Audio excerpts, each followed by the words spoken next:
বক্তব্য দিয়েছিলেন। তারা বলতো, আমাদের এই সুখ সমৃদ্ধি কে ছিনিয়ে নিতে পারে? যে আমাদের সঙ্গে টকরাবে আমরা তাকে ধ্বংস করে দেব। তাদের দেহ ছিল পাহাড়ের মতো শক্ত, তাদের উচ্চতা ছিল মেঘ স্পর্শ করা, আর তাদের শহরগুলো ছিল পাহাড়ের পাদদেশে। তারা বলতো, আমরা এই পাহাড় কেটে এর ভিতর একটি আলিশান প্রাসাদ তৈরি করব। কুরআনুল কারীমে ইরশাদ করা হয়েছে, আপনি কি দেখেননি আপনার রব আর জাতির সঙ্গে কি করেছেন? ইরামবাসীদের সঙ্গে, যারা ছিল উঁচু স্তম্ভের অধিকারী, যাদের মতো কোনো জাতি আর পৃথিবীতে সৃষ্টি করা হয়নি। এই জাতি আরব উপদ্বীপের দক্ষিণ অংশে বর্তমান ইয়ামেন ও ওমানের মাঝের অঞ্চল আহাকাফে বসবাস করত। আহাকাফ শব্দের অর্থ হলো বৃহৎ বৃহৎ বালির ঢিলার অঞ্চল। এখানে ছিল সুন্দর উদ্যান, ছিল প্রবাহিত ঝর্ণা, উর্বর জমি।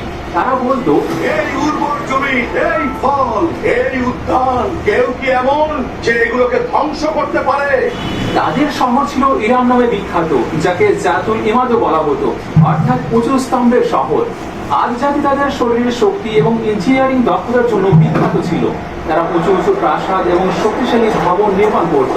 তাদের ভবনগুলো বিশাল স্তম্ভের উপর দাঁড়াতো এবং মনে হতো যেন আকাশের সঙ্গে কথা বলছে। তারা পৃথিবীতে নিজেদেরকে সবচেয়ে শক্তিশালী মনে করত। তারা গর্ব ভরে বলতো, আমরা এই জমিনের আসল ওয়ারিশ, আর আমরা এই সর্বসময় ধরে থাকবো। আমাদের মতো শক্তিশালী আর কেউ নেই। এই অহংকার এবং এই অধ্যত্ত তাদের ধ্বংসের কারণ হয়ে দাঁড়ায়। তারা এই সত্য ভুলে গিয়েছিল যে রব তাদের শক্তি দিয়েছেন, তিনি চাইলে সেই শক্তি কেড়েও নিতে পারেন। সময় কেটে গেল এবং তাদের অন্তরে কুফরি ও বিদ্রোহ আরো বেড়ে গেল। এরপর আল্লাহ তাদের দিকে নিজের নবী হযরত হুদ আলাইহিস সালামকে প্রেরণ করলেন। কুরআনুল কারীমে ইরশাদ করা হয়েছে, আর স্মরণ করুন আদের ভাই হুদকে, যখন তিনি তাদেরকে আহাকাফে আল্লাহর আযাব থেকে সাবধান করেছিলেন। হযরত হুদ আলাইহিস সালাম ছিলেন আল্লাহর নেক, গম্ভীর ও অত্যন্ত ধৈর্যশীল নবী, যাকে আল্লাহ রাব্বুল আলামিন নিজের নিদর্শন ও হিদায়াত সহ পাঠিয়েছিলেন। তিনি নিজের জাতির সামনে সর্বোচ্চ মর্যাদা ও নেতৃত্বের সঙ্গে দাঁড়ালেন এবং তাদেরকে সরল পথের দিকে আহ্বান করলেন। কোরআন বলছে, আমরা পাঠিয়েছি আজ জাতির দিকে তাদের ভাই হুদকে। তিনি বললেন, হে আমার জাতি, আল্লাহর ইবাদত করো, তিনি ছাড়া তোমাদের কোনো ইলাহা নেই। তাহলে তোমরা কি তাকওয়া গ্রহণ করবে না? তারা বলল, হে হুদ, তুমি কি আমাদের এটাই বলতে এসেছো যে আমরা শুধু এক আল্লাহর ইবাদত করি এবং আমাদের বাপ দাদাদের দেবতা দেব ছেড়ে দিই? আমরা তো আমাদের শক্তি এবং আমাদের বিশাল প্রাসাদ নিয়েও গর্ব করতে থাকবো। তোমার কথা আমরা কখনোই মানব না। হযরত হুদ আলাইহিস সালাম তাদেরকে তাদের কর্মের পরিণাম দেখালেন, তাদেরকে হিদায়াতের আশা দিলেন এবং তাদের মন্দ কাজ থেকে বিরত করলেন। কিন্তু আজ জাতির অধিকাংশ গম্ভীর মানুষ হুদ আলাইহিস সালামের উপদেশকে উপেক্ষা করতে থাকলো।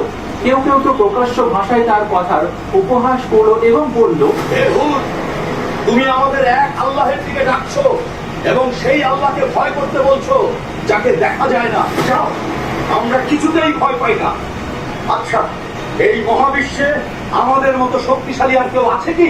যদি আবার এই ধরনের কথা বলো এবং আমাদেরকে আমাদের মূর্তি ছেড়ে দিতে বলো, তাহলে আমরা তোমাকে মেরে ফেলবো। এইসব কথার মধ্যে উপদেশ ছিল সতর্ক বার্তা এবং ছিল শেষ বারের মতো একটি সাবধান বাণী। কিন্তু যেসব হৃদয়ে অহংকার ঘর বেঁধে ফেলে, সেখানে উপদেশের শব্দ পাথরের মতো আঘাত খেয়ে ভেঙে যায়। আর তারা এমন পর্যন্ত বলল যে, যাও, নিয়ে আসো সেই আল্লাহরা, যাও, যার দ্বারা তুমি আমাদের ভয় দেখাও। আমরা কোনো কিছুকেই ভয় করি না।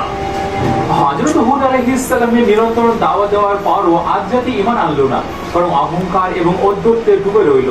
এরপর যখন আল্লাহ রাব্বুল আলামিন তাদের পরীক্ষার সময় নির্ধারিত করলেন, তখন প্রথম যে নিদর্শন এলো তা ছিল খরা, যার মাধ্যমে তাদের উপর আযাবের সূচনা হয়ে গেল। বৃষ্টি বন্ধ হয়ে গেল, জমিনের রূপ শুকিয়ে যেতে লাগলো। একদিন সেই আকাশ, যা তাদের মাঠকে সেচ দিত, তা নীরব হয়ে গেল।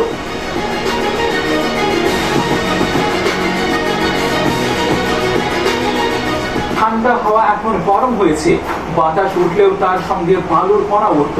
সমস্ত জমি ধীরে ধীরে হলুদ, তারপর বাদামি, তারপর ছাইয়ের মতো হয়ে উঠল।